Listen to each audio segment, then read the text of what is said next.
Shri Venkateswara gold తాకట్టులో ఉన్న మీ బంగారాన్ని విడిపించి కొనబడును.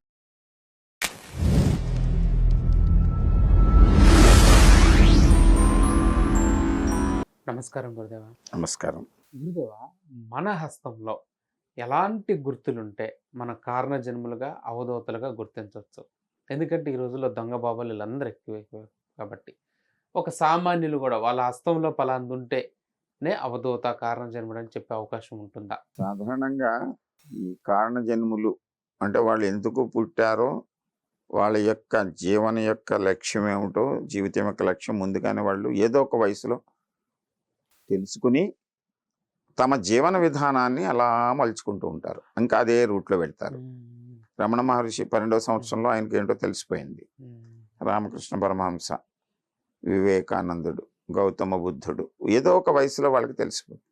అలాగే అవధూతలు కొంతమంది మనకి మన ఆంధ్రప్రదేశ్లో కూడా ఉంటారు. అవధూతలు అంటే వాళ్ళు సామాన్య జనుల్లాగా జీవించి ఏదో ఒక ఆధ్యాత్మిక భావాల్ని ఒక రసవత్తరమైనటువంటి ఒక పాటలు గాను, లేకపోతే వచనాలు గాను, గ్రంథాలు గాను తయారు చేసి ఉపన్యాసాలు ఇచ్చి, లేకపోతే ప్రజల్లో ప్రేరణ రేకెత్తిస్తూ వాళ్ళు సమాజానికి సేవ చేసేటువంటి వాళ్ళు అవధూతలు, కారణజన్ములు. అలాగే దేశ సంస్కర్తలు, కొన్ని భావజాలాన్ని మార్చేటువంటి సంస్కర్తలు, కందుకూరి వీరేశలింగం, గురజాడ అప్పారావు ఇలాంటి వాళ్ళు.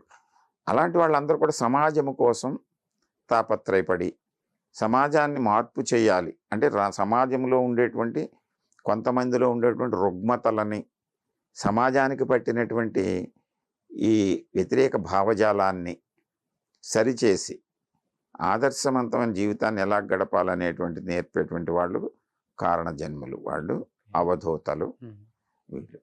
వీళ్ళు వాళ్ళ చేతులు చూసినప్పుడు మనం ఒక పవిత్రమైనటువంటి భావన కలుగుతుంది.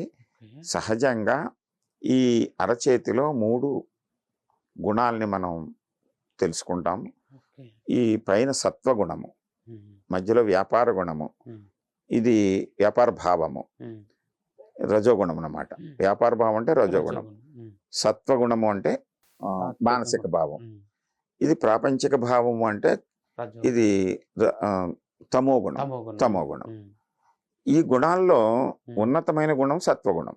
సత్వగుణం అంటే అందరికీ మంచి చేయటం, మంచి చెప్పటం, మంచి శాస్త్రాలు, కళలు, ఆధ్యాత్మిక భావనలు ప్రజల్లో రేకెత్తించటం, అందరికీ విశదీకరించడం అనేటువంటిది భావజాలం.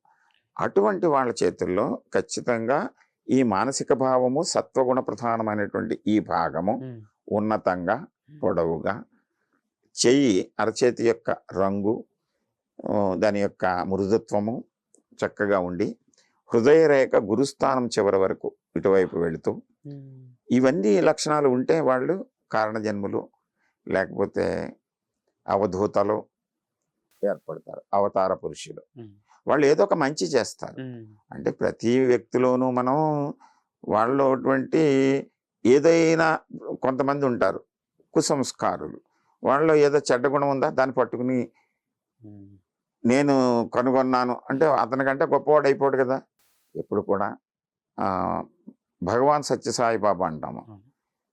ఆయన ఎంతోమందికి ఆధ్యాత్మిక భావాలని నేర్పించి చక్కగా ఒక ప్రాంతానికి కావలసిన వసతుల్ని, ఆయన ఎక్కడో మారుమూర గ్రామంలో చిన్న కుటుంబంలో పుట్టి బాల్యం నుంచి కూడా ఈ ఆధ్యాత్మిక భావాలతోటి ఆకర్షించి అంత పెద్ద మహత్తరమైన కార్యక్రమాలు చేశారంటే ఆయనలో ఖచ్చితంగా ఈ సత్వగుణ ప్రధానమైనటువంటిది, ఆత్మరేఖ, ఆత్మీయత, కరుణ, జాలి ఉండేటువంటివి, అవన్నీ యోగరేఖ ఉంటే ఆయన్ని చూసి ఆకర్షితులయ్యి అనేక మంది ఫండ్స్ ఇచ్చి ఆ కార్యక్రమాలు జరపడానికి అవకాశం కల్పించారు అంటే వాళ్ళు కారణజన్ములే.